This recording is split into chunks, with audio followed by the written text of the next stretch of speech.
ஆண்டவரே என் மனசுக்குள்ள நான் அந்த டிராவலை வந்து டிராவல் அப்படின்ற மாதிரி மனசுல நினைச்சு பயணம் அப்படின்றது மாதிரி கர்த்தர் என் மனசுல பேசிக்கொண்டே இருந்தார். அப்போ இந்த பயணத்தை குறித்து நான் வந்து யோசிக்கும் போது நிச்சயமாகவே நம்ம வாழ்ற இந்த வாழ்க்கை வந்து ஒரு பயணமான வாழ்க்கை தான். நம்ம எல்லாரும் ஒரு பயணம் செய்து கொண்டிருக்கிறோம். ஆண்டவர் நம்மை வந்து அழைத்து நம்மை வேறு பிரித்து இப்போ வந்து ஒரு பிரயாணத்துல தான் ஆண்டவர் நம்மளை வச்சிருக்கிறாரு. நம்ம எல்லாருமே வந்து ஒரு பிரயாணத்துல இருக்கிறோம். அதே போல இந்த உலகத்துல இருக்கிற எல்லா மனிதர்களுமே வந்து ஒரு பிரயாணத்துல தான் இருக்கிறாங்க. அந்த பிரயாணத்துல வந்து நம்ம இந்த உலகத்துல பிரயாணம் பண்ணி பிசிக்கலா நம்முடைய உடம்பு ரீதியா வந்து பல இடங்களுக்கு நம்ம பிரயாணம் பண்றோம்.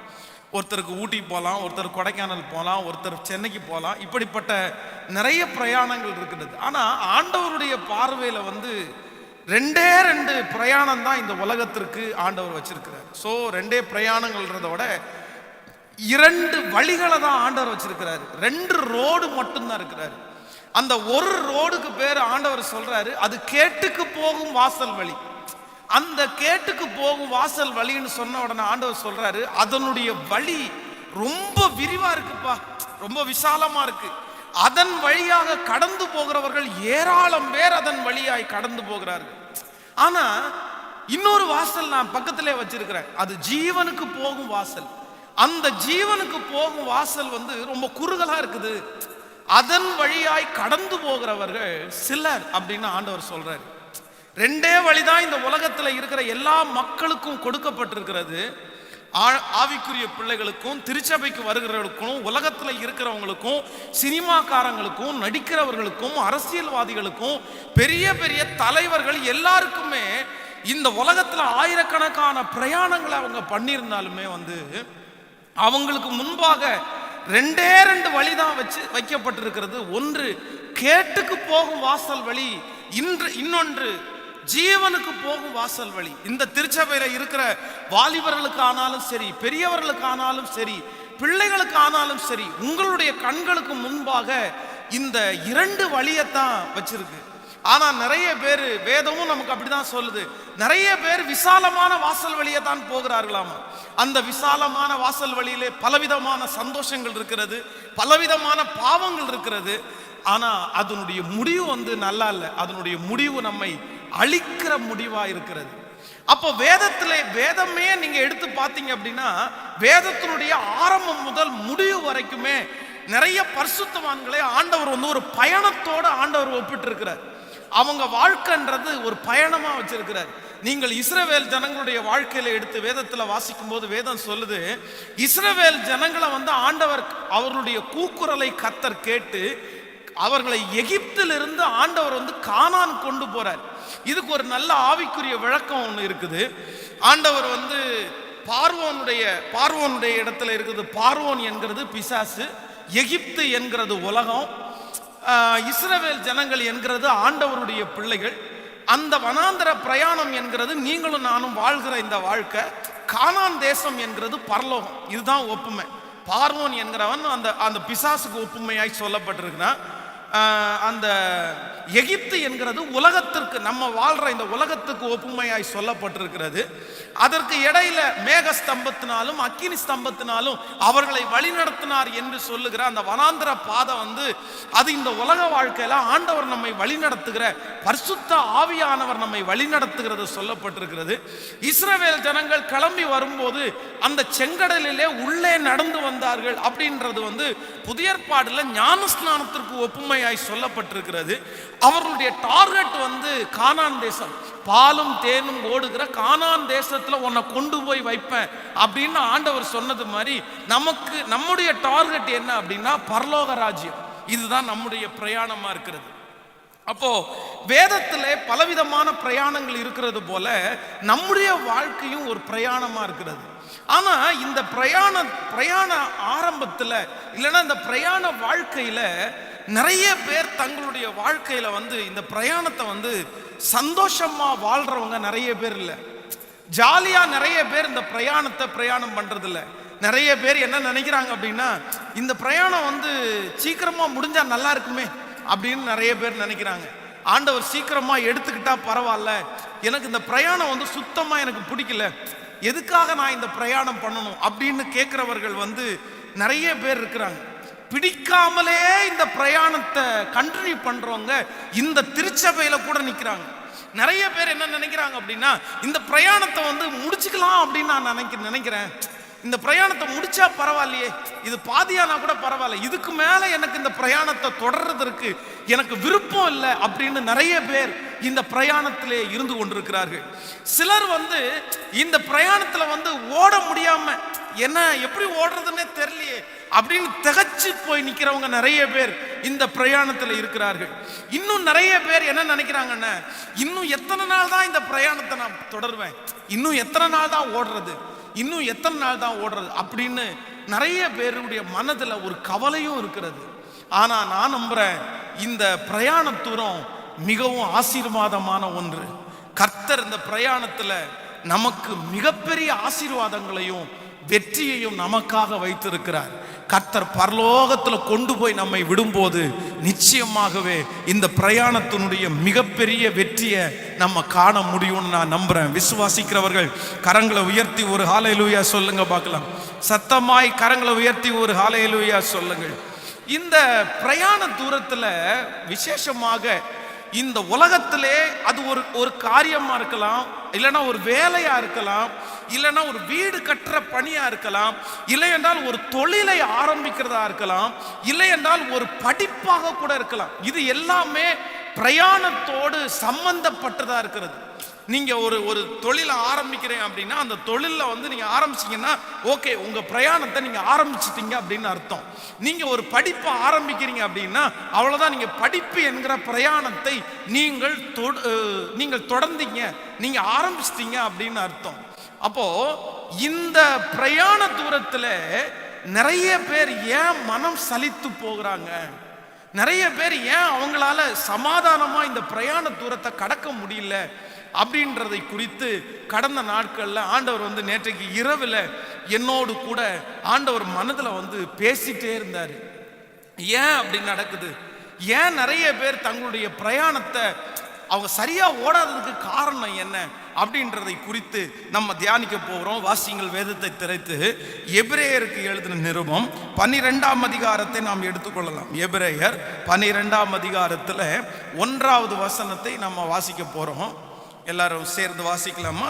எல்லாரும் வாசிக்கலாம். 309வது பக்கத்தில் இருக்கிறது. 309 12ஆம் அதிகாரம் 1வது வசனத்தில் நம்ம எல்லாரும் சேர்ந்து வாசிக்கலாம். எல்லாரும் சேர்ந்து வாசிக்கலாமா? ஆகையால் மேகம் போன்ற இத்தனை திரளான சாட்சிகள் நம்மை சூழ்ந்து கொண்டிருக்க பாரமான யாவற்றையும் நம்மை சுற்றி நெருங்கி நிற்கிற பாவத்தையும் தள்ளிவிட்டு விசுவாசத்தை துவக்கிறவரும் முடிக்கிறவருமாய் இருக்கிற இயேசுவை நோக்கி நாம் நியமித்திருக்கிற ஓட்டத்தில் பொறுமையோடே ஓட கடவோம்.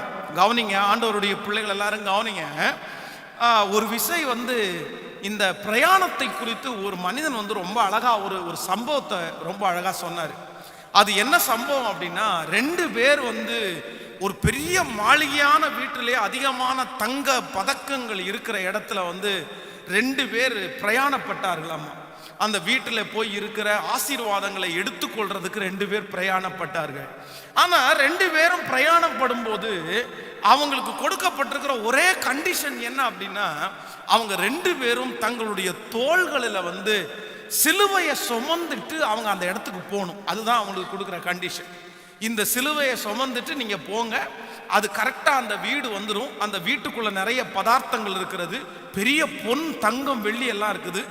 அதுல கரெக்டா நீங்க அந்த வீட்டுக்குள்ள போனீங்கன்னா அதை நீங்க எடுத்துக்கொள்ளலாம் அப்படின்னு அவங்களுக்கு ஒரு ரூல்ஸ் கொடுக்கப்பட்டுருச்சு. அப்ப 2 பேரும் அந்த சிலுவையை தூக்கி வச்சுட்டு ரொம்ப தூரம் நடந்தார்களாம். ஆனா ஒருத்தனுக்கு மட்டும் ரொம்ப தூரம் நடக்கும்போது ரொம்ப தோல் வலிச்சிருச்சாமா, ரொம்ப கஷ்டமா இருந்துச்சாமா. இவ்வளோ பெரிய சிலுவையை நம்ம எதுக்கு தூக்கிட்டு போகணும் பார்த்து இடையில பார்த்து அந்த சிலுவையை கீழே இறக்கி வச்சுட்டு அந்த சிலுவையினுடைய கொஞ்சத்தை மட்டும் கட் பண்ணி ஒரு வாரத்தில் வச்சுட்டான். சரி, இதை கொஞ்சத்தை தூக்கிட்டு நம்ம போவோம். அவனும் சிலுவை சுமக்கிறான், சிலுவைன்றது கிராஸ் தானே, அதை எப்படி வேணாலும் நம்ம கொண்டு போகலாம் அப்படின்றதுக்காக 2 பேரும் தூக்கினார்கள். கடைசியில் அந்த பெரிய வீட்டை அவங்க தூரத்திலிருந்தே பார்த்தார்கள். ஆனால் அந்த வீட்டிற்கு போகிறதற்கு முன்பாக ஒரு பெரிய ஆறு ஒன்று ஓடிச்சாங்க. அந்த ஆறில் அதை கடக்கிறதற்கு படிக்கட்டு எங்கேயுமே கொடுக்கப்படலை. அப்போ அந்த முழு சிலுவையை சுமந்து கொண்டு வந்த மனுஷன் இந்த அங்கே ஒரு சத்தம் கேட்டுச்சாமா, அந்த சிலுவை அதுக்கு மேலே போட்டிருப்போம் அப்படின்னு. கரெக்டாக அந்த சிலுவை அவன் மேலே அதுக்கு மேலே போடும்போது அந்த சிலுவை அவனுக்கு ஒரு பாலமாக அமைஞ்சிருச்சாமா. அந்த ஆத்துக்கு அந்த சிலுவை கரெக்டாக இருந்துச்சாமா. அவன் நடந்து உள்ளுக்குள்ளே போனானாமா.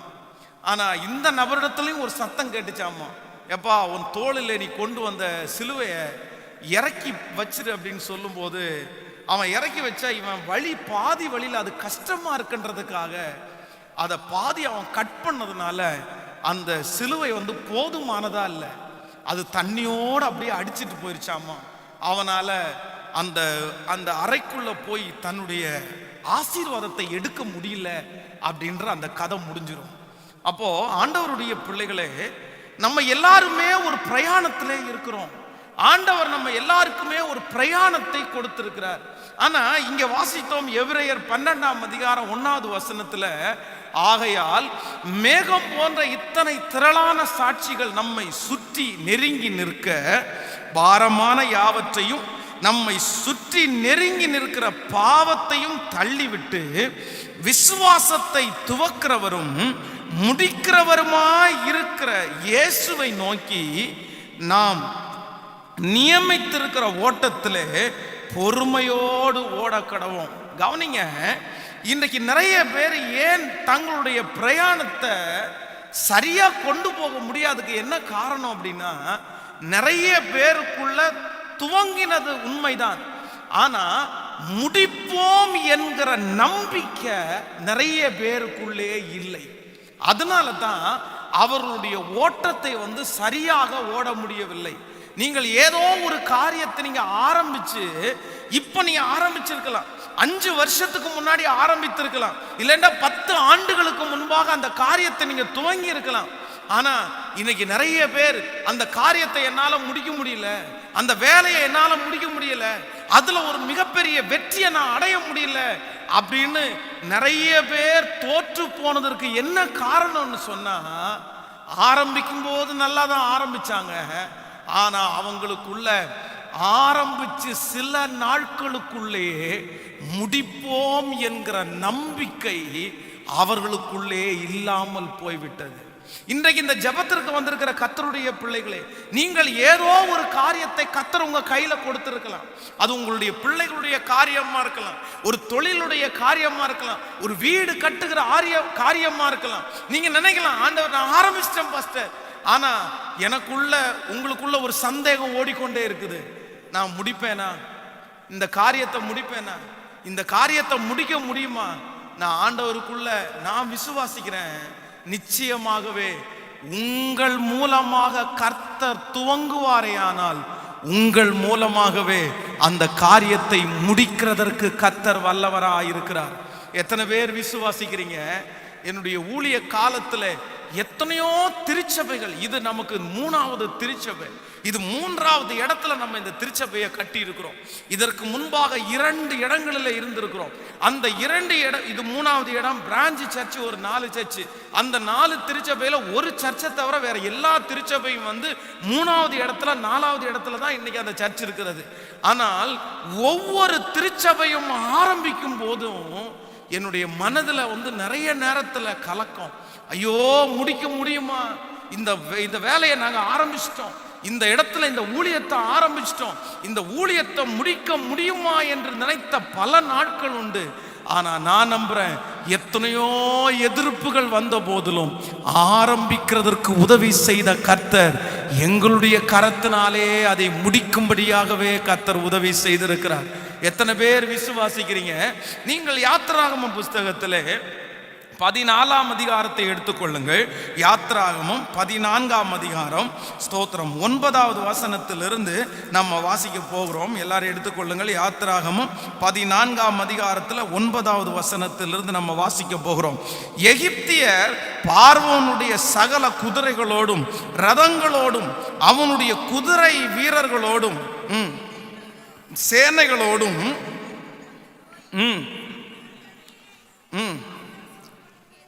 பாகால் சேபோக்கு எதிரே இருக்கிற ஈரோத் பள்ளத்தாக்கின் முன்னடியிலே பாளையம் இறங்கி இருக்கிற அவர்களை கிட்டினார்கள். பார்வோன் சமீபித்து வருகிற போது இஸ்ரவேல் புத்திரர் தங்கள் கண்களை ஏறெடுத்து பார்த்து எகிப்தியர் தங்களுக்கு பின்னே வருகிறதை கண்டு மிகவும் பயந்தார்கள். அப்பொழுது இஸ்ரவேல் புத்திரர் கர்த்தரை நோக்கி கூப்பிட்டார்கள். அன்றியும் அவர்கள் மோசேயை நோக்கி, எகிப்திலே எங்களுக்கு பிரேத குழிகள் இல்லை என்றால் வனாந்தரத்திலே சாகும்படி எங்களை கொண்டு வந்தீர். நீர் எங்களை எகிப்திலிருந்து புறப்பட பண்ணினதனால் எங்களுக்கு இப்படி செய்தது என்ன? நாங்கள் எகிப்திலே இருக்கும் போது நாங்கள் எகிப்தியருக்கு வேலை செய்ய எங்களை சும்மா விட்டுவிடும் என்று சொன்னோம் அல்லவா? நாங்கள் வனாந்தரத்திலே சாகிறதை பார்க்கணும், இந்த எகிப்தியருக்கு வேலை செய்கிறது எங்களுக்கு நலமாயிருக்குமே என்றார்கள். நன்றாய் கவனிங்கள். இந்த இஸ்ரவேல் ஜனங்களுடைய பிரயாணத்தை இவங்க ஆரம்பிச்சிட்டாங்க. இந்த பிரயாணத்தை ஆண்டவரோடு கூட தொடங்கினார்கள். ஆண்டவர் மிக மிக பெரிய பெரிய அற்புதங்களை அவர்களுக்கு செய்து இஸ்ரவேல் ஜனங்களுக்கு விரோதமாய் எழும்பின எகிப்தியருடைய அங்க 10 வாதைகளை கர்த்தர் அனுமதிச்சு இவங்களை அற்புதங்களிலும் அடையாளங்களினாலும் கரத்தை பிடிச்ச ஆண்டவர் எகிப்திலிருந்து அவங்கள கூட்டிட்டு வர்றாரு. ஆண்டவர் அவங்க தொடங்கினாங்க. ஆனா அந்த செங்கடலை பார்த்த உடனே இவங்க மனசு என்ன சொல்லுது அப்படின்னா, நம்ம இந்த பிரயாணத்தை ஆரம்பிச்சோம், ஆனா இந்த பிரயாணத்தை முடிக்க மாட்டோம். மோசேயை பார்த்து அவர்கள் முறுமுறுக்கிறார்கள். எகிப்திலே எங்களுக்கு பிரேத குழிகள் இல்லையா? ஏன் எங்களை இங்க கொண்டு வந்தீங்க? நாங்க அங்கேயே உட்கார்ந்து வேலை செய்யோமே, ஏற்கனவே உங்கள்கிட்ட சொன்னோம்ல, நாங்க முடிப்போன்ற நம்பிக்கை இல்லை. இந்த வனாந்தரத்திலே நாங்கள் சாகும்படி எங்களை கொண்டு வந்தீங்களான்னு கேட்கிறாங்க. அவங்களுக்கு பிரயாணத்தை தொடர்ந்து செய்வோம், அப்படி நம்ம முடிப்போம் அப்படின்ற நம்பிக்கை இல்லை. ஆனா வேதம் சொல்லுது, அத்தனை பார்வோன் எதிர்த்து வந்தாலும், இஸ்ரவேல் ஜனங்களுக்கு முன்பாக செங்கடல் எதிர்த்து நின்னாலும், அவங்கள கைய பிடிச்ச தெய்வம் கடைசி வரைக்கும் கொண்டு சேர்க்கிறதற்கு கர்த்தர் வல்லவராயிருந்தார். ஆமேன் சொல்லுங்கள். நான் விசுவாசிக்கிறேன், நான் நம்புறேன்.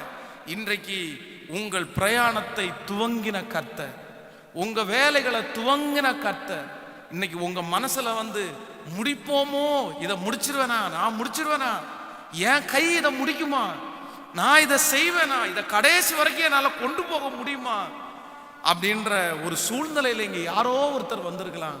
ஆனா ஆண்டவர் உங்கள்கிட்ட பேசுறாரு, இல்ல இல்ல இல்ல, ஆரம்பத்துல கையை பிடிச்ச தெய்வம், உங்களுடைய கரத்தை பிடித்து இந்த காரியத்தை துவங்கின தெய்வம் உங்களை இந்த காரியத்தில் முடிக்க வைக்கிறதற்கு கர்த்தர் வல்லவராயிருக்கிறார். இதற்கு இடையிலே எத்தனை பிரச்சனைகள் வேண்டும் என்றாலும் வரலாம், எத்தனை பார்வோன் வேண்டும் என்றாலும் வரலாம், எத்தனை செங்கடல்கள் வேண்டும் என்றாலும் வரலாம், எத்தனை யோர்தான் வேண்டும் என்றாலும் வரலாம். ஆனால் ஆரம்பித்த தேவன் கடைசி வரையிலும் இந்த பாதையில, இந்த வேலையில, இந்த குடும்பத்துல உங்களை முடிவு வரைக்கும் கொண்டு போய் சேர்க்கிறதற்கு வல்லவராயிருக்கிறார். நம்புறவர்கள் எல்லாரும் கரங்களை மேல தட்டி கர்த்தருக்கு மகிமைப்படுத்தலாம்.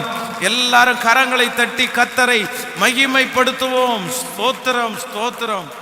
ஆயிரக்கணக்கான பிரச்சனை வந்தாலும் ஒரு தேவனுடைய பிள்ளை, ஒரு காரியத்தை துவங்கின கர்த்தருடைய பிள்ளை மனசுல என்ன நினைக்கணும் அப்படின்னா, கர்த்தர் என் மூலமாவே அதை முடிக்கிறதற்கு கர்த்தர் வல்லவராயிருக்கிறார். ஆமேன் சொல்லுங்கள். எங்க திருச்சபை போதகர் வந்து ஒரு சர்ச்சை ஒரு கட்டினார்.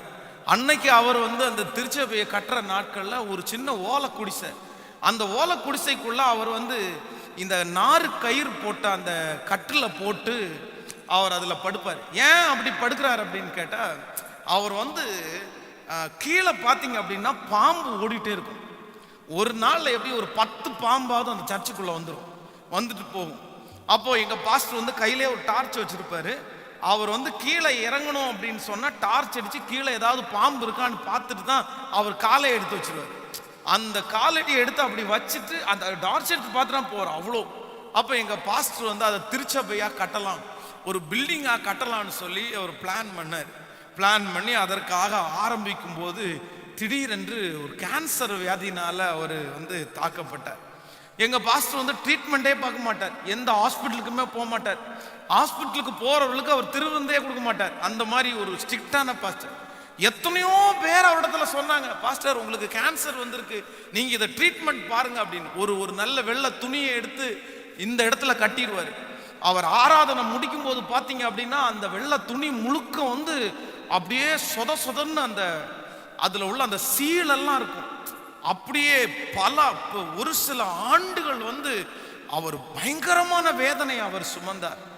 அவர் யார் சொல்லி ஹாஸ்பிட்டலுக்கு போகல, கர்த்தர் சுகத்தை கொடுத்தா கொடுப்பாருப்பா, என் மூலமா இதை ஆரம்பிப்பாரு, ஆனால் என்னை கொண்டு முடிக்க வல்லவர் அப்படின்னு அவர் விசுவாசத்தோடு இருந்தார்.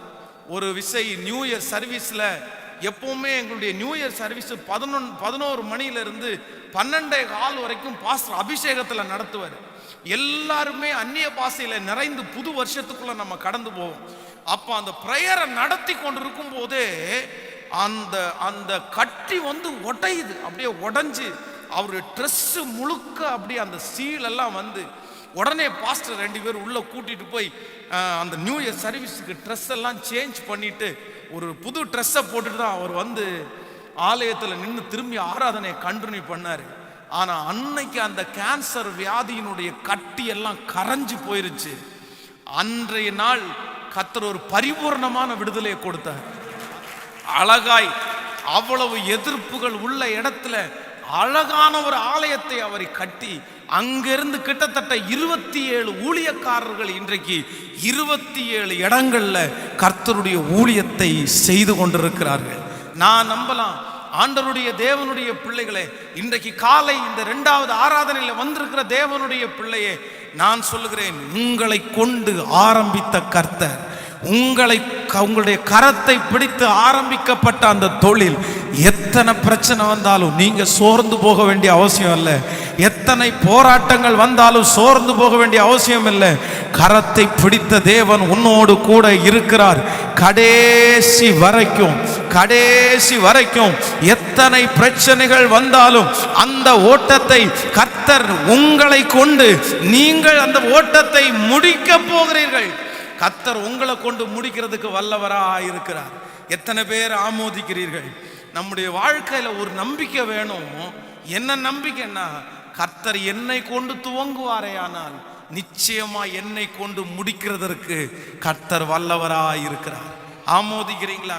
பக்கத்தில் இருக்கிற கையை பிடிச்சி சொல்லுங்க, உங்களை கொண்டு ஆண்டவர் துவங்குவாரே ஆனால், விசுவாசத்தை துவங்குவாரே ஆனால், அந்த வேலைகளை துவங்குவாரானால் உங்களை கொண்டே செய்து முடிக்கிறதற்கு வல்லவரா இருக்கிறார். என்னை கொண்டு கர்த்தர் செய்து முடிக்கிறதற்கு கர்த்தர் வல்லவரா இருக்கிறார். ஆமேன் சொல்லுவோம்.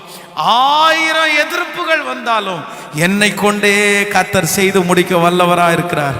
20 லட்சம் ஜனங்கள், இஸ்ரவேல் ஜனங்கள் 20 லட்சத்திற்கும் அதிகமான பேர் எகிப்திலிருந்து கானான் தேசத்திற்கு கடந்து போனார்கள். ஆனா 20 லட்சம் பேர்ல வெறும் 2 பேர் மட்டும்தான் கானான் தேசத்திற்குள்ளே உள்ளே போய் என்றானாங்க. என்ன காரணம்னு நினைக்கிறீங்க? ஏன் மற்றவங்க எல்லாம் என்னாச்சு? வழியில என்ன நடந்துருச்சு? அவர்களோட ஆண்டவர் இல்லையா? அவர்களை கர்த்தர் கரத்தை பிடிக்கலையா அப்படின்னு பார்த்தா, அந்த 20 லட்சம் பேருக்கும் அதிகமான நபர்களில் 2 பேரை தவிர மற்ற அத்தனை பேருடைய மனசுலையும் ஆரம்பத்திலேயே ஒரு எண்ணம் இருந்துச்சு. என்ன எண்ணம் தெரியுமா? நம்ம முடிப்போமா என்கிற ஒரு சந்தேகம். முடிப்போமா என்கிற ஒரு சந்தேகம். சிஸ்டர், அந்த சந்தேகம் உங்களுக்கு வேணாம். பிரதர், அந்த சந்தேகம் உங்களுக்கு வேணாம். நீங்க ஆரம்பிக்கும் போதே அதை முடிப்போமோ என்கிற சந்தேகத்தில் நீங்க ஆரம்பிச்சிட்டீங்க அப்படின்னா உங்க ஓட்டத்தை நீங்க வெற்றியா முடிக்க முடியாது. உங்க வேலையை வெற்றியா முடிக்க முடியாது. உங்க மனசுல என்ன நினைக்கணும் தெரியுமா? என்னை கொண்டு கர்த்தர் ஆரம்பிச்சது உண்மையானால் என்னை கொண்டு முடிப்பதற்கும் கர்த்தர் வல்லவரா இருக்கிறார். ஆமோதிக்கிறீங்களா இல்லையா? ஒவ்வொரு காரியத்தையும் உங்க வாழ்க்கையில ஆரம்பிக்கும் போது, ஒவ்வொரு டார்கெட்டையும் உங்க வாழ்க்கையில நீங்க ஆரம்பிக்கும் போது, அது வேலையை எல்லாத்தையும் நீங்க ஆரம்பிக்கும் போது உங்க மனசார நீங்க என்ன நினைக்கணும் அப்படின்னா, என்னை கொண்டே கர்த்தர் செய்கிறதற்கு வல்லவரா இருக்கிறார். நான் துவங்குறேன், நான் முடிப்பேன். ஆமேன்னு சொல்லுங்க. ஆமோதிக்கிறீங்களா இல்லையா? நான் இதற்கு முன்பாக இருக்கிற திருச்சபையை கட்டி கொண்டிருக்கும் போது பட்ட பாடுகள் கொஞ்சம் நஞ்சம் இல்லை. ஒரு நாள் ஞாயிற்றுக்கிழமை ஆராதனைக்கு கிளம்பி ஆயத்தமாகி காத்திருக்கிறேன். என்னால் நிற்கிறதுக்கு முடியல, தலை சுத்தி அப்படியே மயக்கமாக வருது. அன்றைக்கு ஆராதனை நான் தான் நடத்தணும். அந்த ஆராதனைக்கு நான் தான் செய்தி கொடுக்கணும். கரெக்டாக 8 மணிக்கு அந்த ஆராதனை. 7:30 மணிக்கு என்னுடைய வீட்டை விட்டு நான் கிளம்பும் போது நிற்க முடியாமல் அந்த வாசலை பிடிச்சேன். வாசல்ல இருந்து அந்த வீட்டினுடைய கேட்டு வரைக்கும் செவத்தை பிடிச்சிட்டே நடந்து வந்தேன். நான் விழுந்துருவோன்னு. அங்கே இருந்து ஒவ்வொரு போஸ்ட் கம்பியாக பிடிச்சி சர்ச்சில் வந்து சேர்ந்தேன். அந்த ஆராதனையில் யாருக்குமே தெரியாது நான் அவ்வளோ பலவீனமாக இருக்கிறேன்னு, யாருக்குமே தெரியாது. பலிபீடத்தை இறுக்கி கட்டி பிடிச்சிட்டு அந்த ஆராதனை முழுக்க முடித்தேன். எல்லாரும் ஜெபம் பண்ணுறதுக்காக என்கிட்ட யாருமே வர வேணாம், நான் இன்னைக்கு கொஞ்சம் ஜெபத்தில் இருக்கிறேன் அப்படின்னு பலிபீடத்தில் ஆராதனை முடிச்சு உட்கார்ந்துட்டேன். என்னுடைய மனம் முழுக்க உடைஞ்சு போச்சு. முடிப்போமா. ஒவ்வொரு சபையும் விரிவாக்கப்படும் போது அந்த எண்ணம் எனக்குள்ள வரும். அவ்வளவு போராட்டங்கள் வரும், அத்தனை பிரச்சனைகள் வரும். ஆரம்பிக்கிறது வேகமாக ஆரம்பிச்சிருவோம், ஆரம்பிக்கிறது ரொம்ப இன்ட்ரெஸ்டோட ஆரம்பிச்சிருவோம். ஆனா அதை முடிக்க முடியுமா என்கிற அந்த பயம் ரொம்ப கஷ்டமா இருக்கும். ஆனா இத்தனை நாட்களும் நான் சொல்றேன், எத்தனையோ ப்ராஜெக்ட் ஆண்டவர் என் மூலமா துவங்கிறாரு. எத்தனையோ ப்ராஜெக்டை ஜெபத்துல வச்சு நான் ஆரம்பிச்சிருக்கிறேன். நான் ஆண்டவருடைய சமூகத்தில் நின்று சொல்றேன், எல்லாத்தையும் என்னுடைய கரங்களே முடிக்கிறதற்கு ஆண்டவர் எனக்கு இத்தனை நேரம் கர்த்தர் பலன் தந்திருக்கிறார். ஹல்லேலூயா. சிஸ்டர், முடிப்போம் என்கிற சந்தேகம் வேணாம். பிரதர், முடிப்போமா என்கிற சந்தேகம் வேணாம். எத்தனை எதிர்ப்பு வந்தாலும் கர்த்தர் உங்களோட கூட இருக்கிறதுனால முடிக்க முடியும்னு நான் நம்புறேன். ஆமோதிக்கிறீங்களா?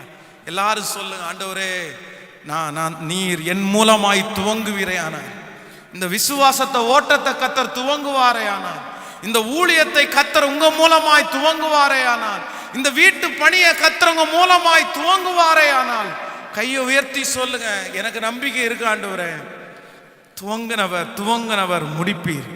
சொல்லுங்க, என்ன சந்தேகப்பட மாட்டேன். நல்ல மனதார எல்லாரும் சொல்லுங்க, எனக்குள்ள ஒரு நம்பிக்கை இருக்கு.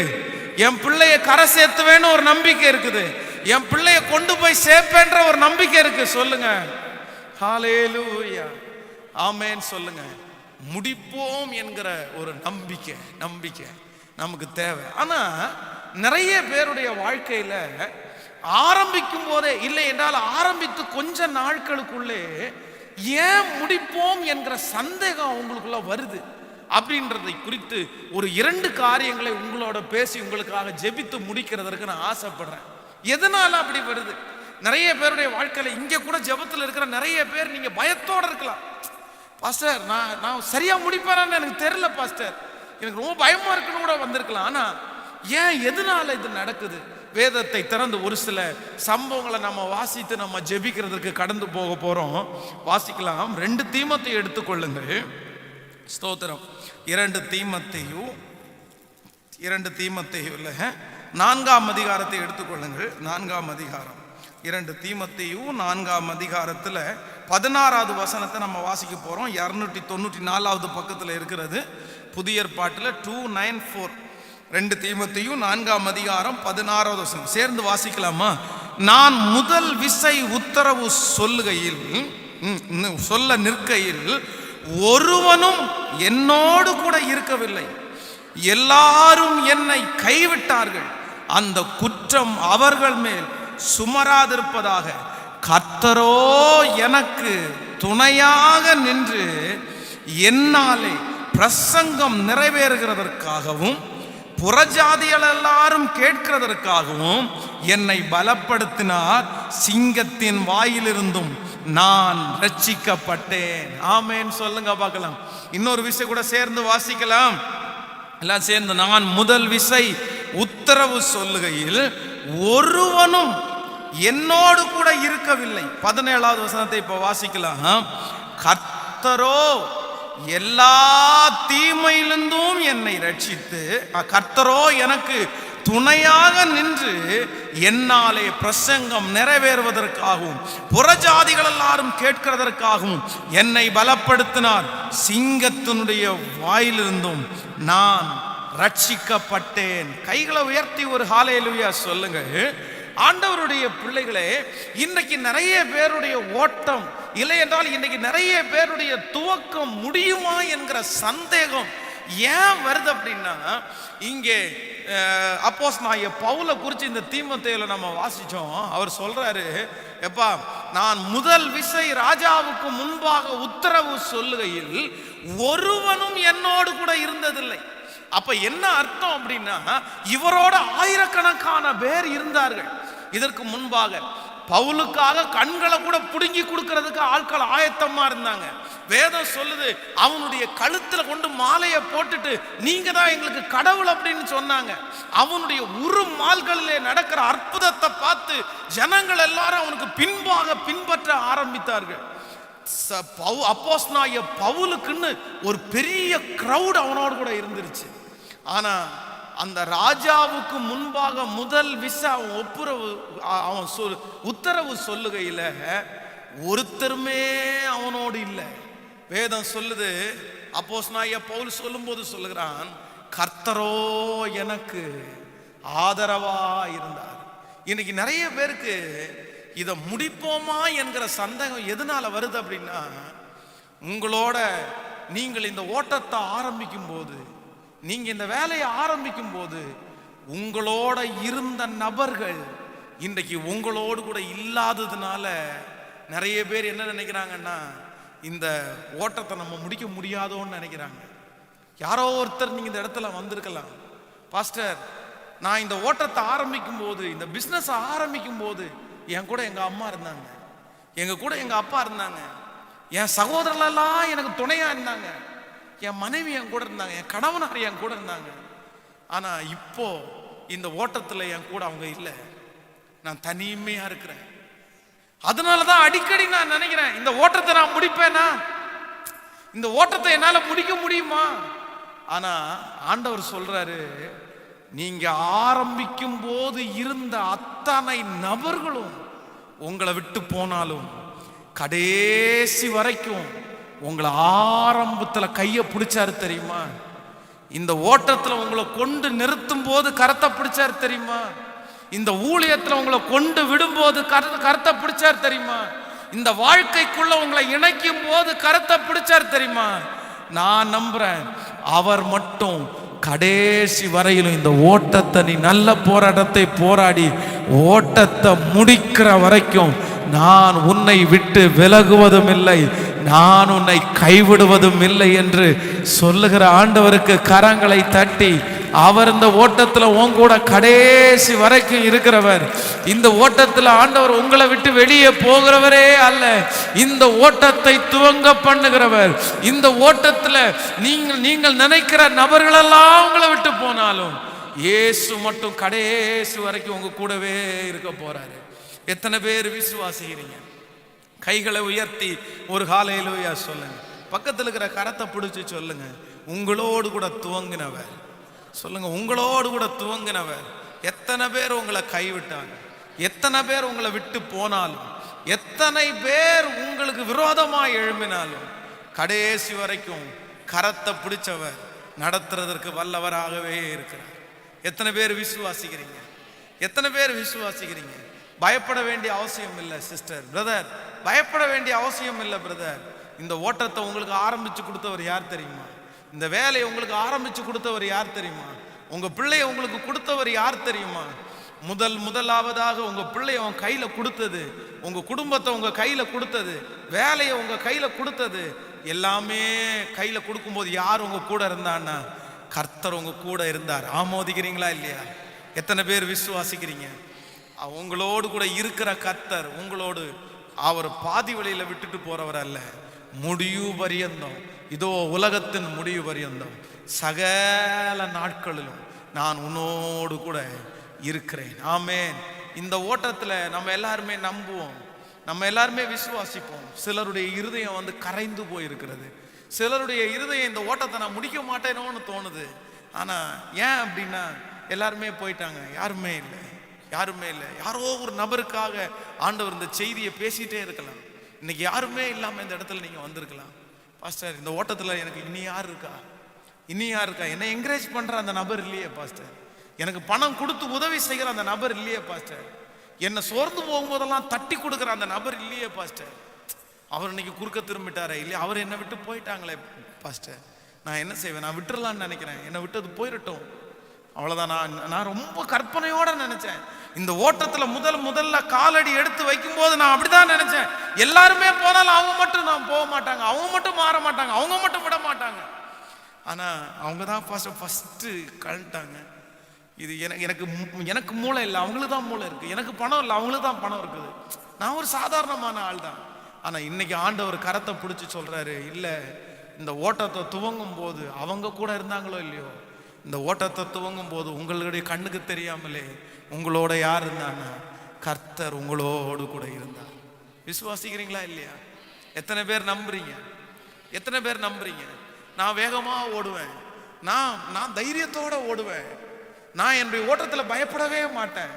ஏன் அப்படின்னா என் கரத்தை பிடிச்சவர் கடைசி வரைக்கும் என்னை இந்த வனாந்திர யாத்திரையில நான் கடந்து போகிறது முட்கள் பாதைகள் தான், நான் கடந்து போகிறது மேடு பள்ளங்கள் தான், நான் கடந்து போகிற பாதையில சில நேரத்துல தண்ணி இருக்கு, சில நேரத்துல தண்ணி இல்லை, சில நேரத்துல சாப்பாடு இருக்கு, சில நேரத்துல சாப்பாடு இல்லை, சில நேரத்துல சந்தோஷம், சில நேரத்துல துக்கம். ஆனா நான் நம்புவேன், இந்த வனாந்தர யாத்திரையில என்னோடு கூட ஒருவர் நடந்து வருகிறார், அவர் என் கூட கடைசி வரைக்கும் பிரயாணம் பண்ணுவார்.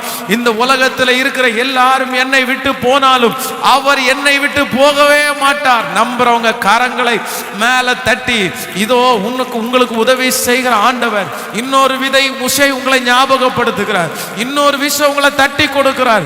மகளே உன்னோடு கூட இருக்கிறேன், மகனே உன்னோடு கூட இருக்கிறேன். இந்த குடும்பத்தில் உன்னை இணைத்தது உண்மையானால், இந்த கணவனை கொடுத்தது உண்மையானால், இந்த மனைவியை கொடுத்தது உண்மையானால், இந்த பிள்ளைகளை கொடுத்தது உண்மையானால், அந்த பிள்ளைகளை கொடுக்கும் போதும் குடும்பத்தை கொடுக்கும் போதும் எப்படி நான் உன்னோடு கூட இருந்தேனோ, இப்பொழுது நீ யாரும் இல்லாத போதும் கடைசி வரைக்கும் உன்னோடு கூட இருப்பேன் என்று வாக்கு கொடுக்கிற கர்த்தருக்கு கரங்களை தட்டி, ஓ இந்த வேலையை அழிக்க ஒருவராலும் முடியாது, உன் தொழிலை அழிக்க முடியாது, உன் வருமானத்தை அழிக்க முடியாது, உன் குடும்பத்தை அழிக்க முடியாது, உன்னுடைய ஓட்டத்தை தடை செய்கிறதற்கு ஒருவராலும் முடியாது. உன்னோடு கூட நடந்து வருகிற கர்த்தர் உன்னை காப்பாற்றுவதற்கு வல்லவராயிருக்கிறார். ஹல்லேலூயா.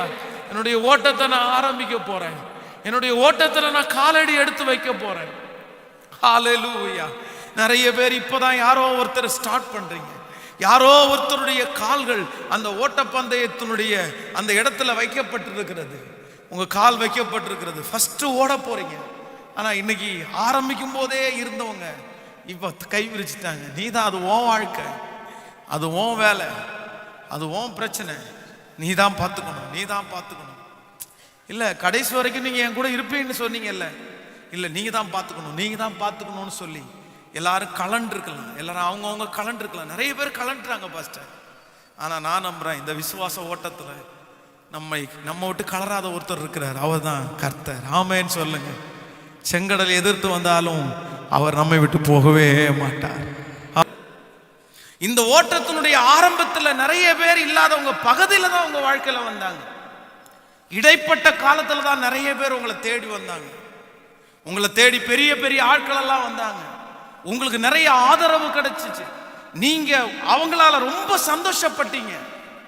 ஆனா பாதியில வந்தவங்க நிறைய பேர் இன்னைக்கு பாதியிலே போயிட்டாங்க. பாதியில வந்தவங்க நிறைய பேர் உங்களிடத்துல இன்னைக்கு இல்ல, பெத்த பிள்ளைங்க கூட உங்கள்கிட்ட இல்லாம இருக்கலாம்.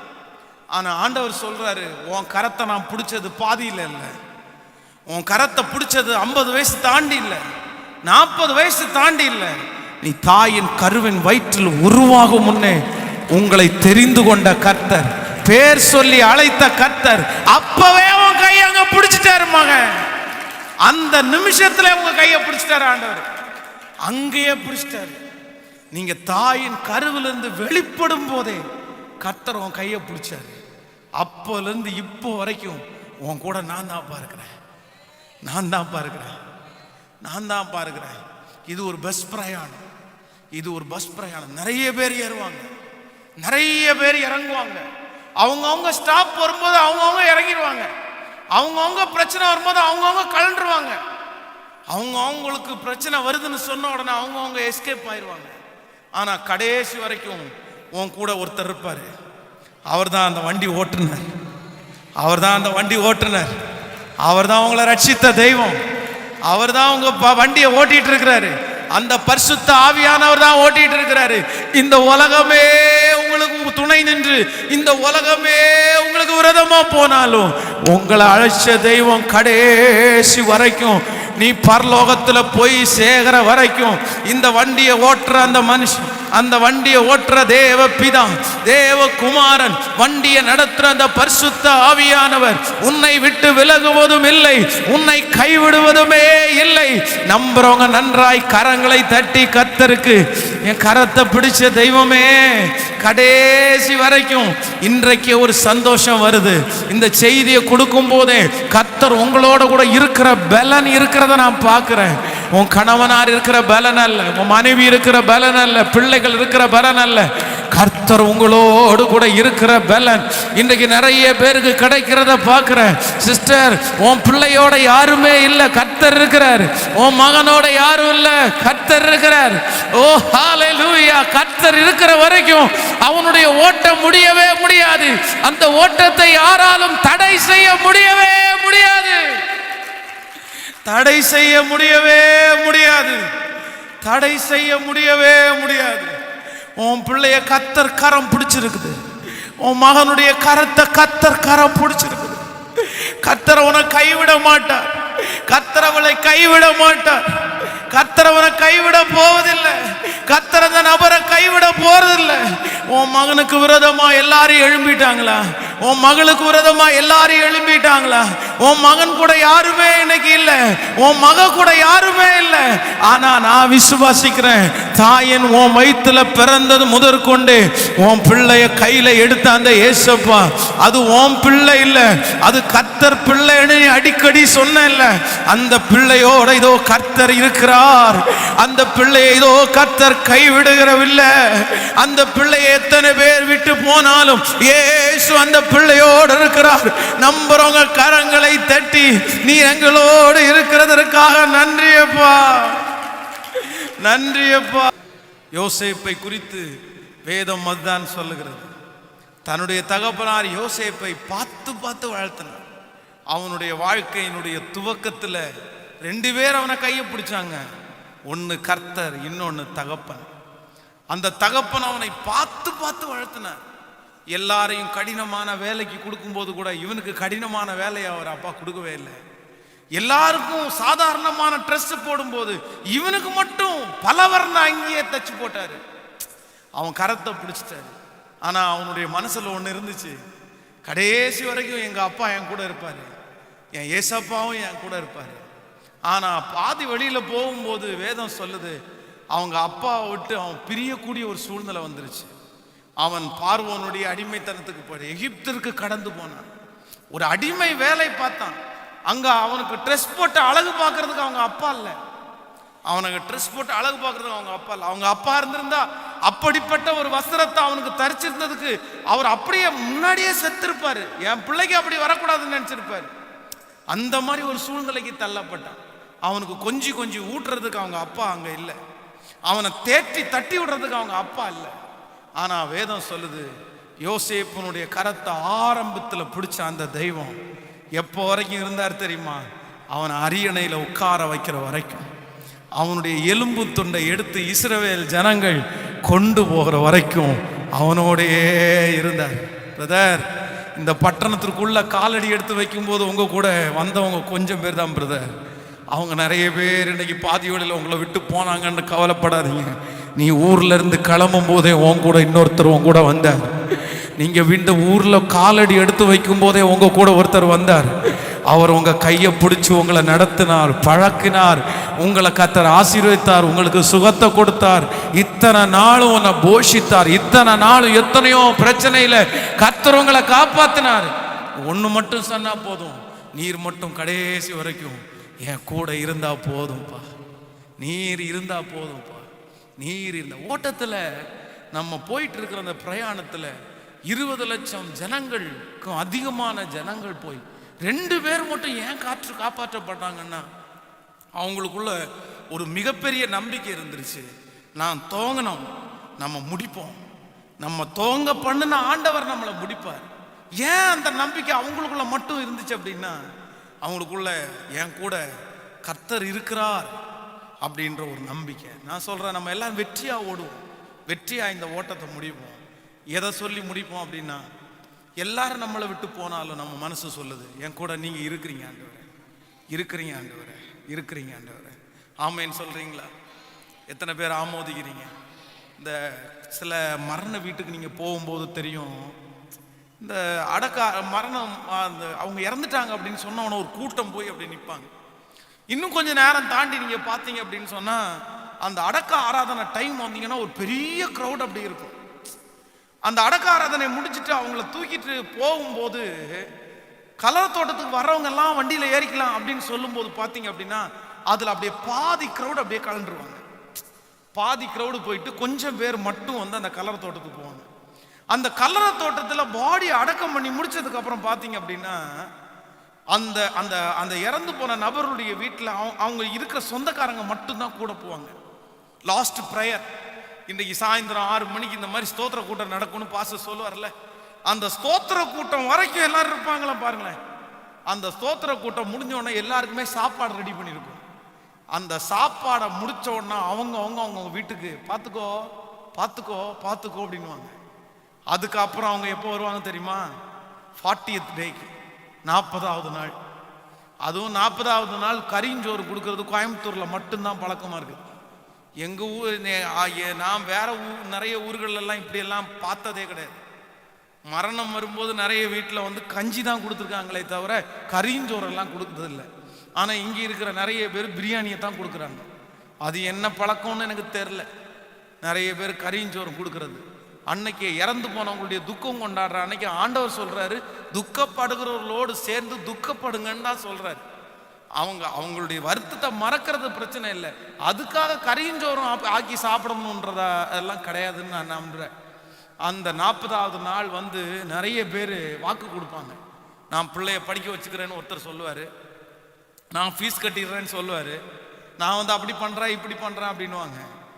ஆனால் 3 நாள் தாங்க, 3 மாதம் தாங்க, 3 மாதம் தான். அதுக்கப்புறம் நிறைய பேர் அவங்கள ஏன்னு விசாரிக்கிறதுக்கு கூட ஆள் இருக்காது. நான் சொல்கிறேன், ஆனால் கடைசி வரைக்கும் ஒருத்தர் மட்டும் டெய்லி விசாரிச்சுட்டே இருப்பார். ஹல்லேலூயா. நம்ம பிடிச்ச நபர்களை இழந்தா கூட ஆண்டவர் 40 நாளோட போடுறவர் இல்லை. ஆண்டவர் 15 நாளோட எல்லாம் போக மாட்டார். ஆண்டவர் வந்து 1 வருஷம் இல்லைன்னா 1 மாதம் உதவி செஞ்சுட்டு எல்லாம் போட மாட்டார். உலகத்தின் முடிவு பரியந்தம் சகல நாட்களிலும் நான் உன்னோடு கூட நான் இருக்கிறேன். ஹல்லேலூயா. எத்தனை பேர் விசுவாசிக்கிறீங்க? எத்தனை பேர் நம்புறீங்க? ஒரு ஒரு ஒரு ஒரு ஃபெய்த்தோட எழுப்பி நில்லுங்க, ஒரு விசுவாசத்தோட எழுப்பி நில்லுங்க. என் கரத்தை பிடிச்சவர் கடைசி வரைக்கும் என்னை நடத்துறதற்கு வல்லவராக இருக்கிறார். என் கரத்தை பிடித்தவர் கடைசி வரைக்கும் என்னை நடத்துறதற்கு வல்லவராக இருக்கிறார். கையை மட்டும் மேலே எல்லாரும் உயர்த்தி ஏசாப்பாட்ட சொல்லுங்க, நீங்க மட்டும் கடைசி வரைக்கும் என் கூட இருந்தா போதும்.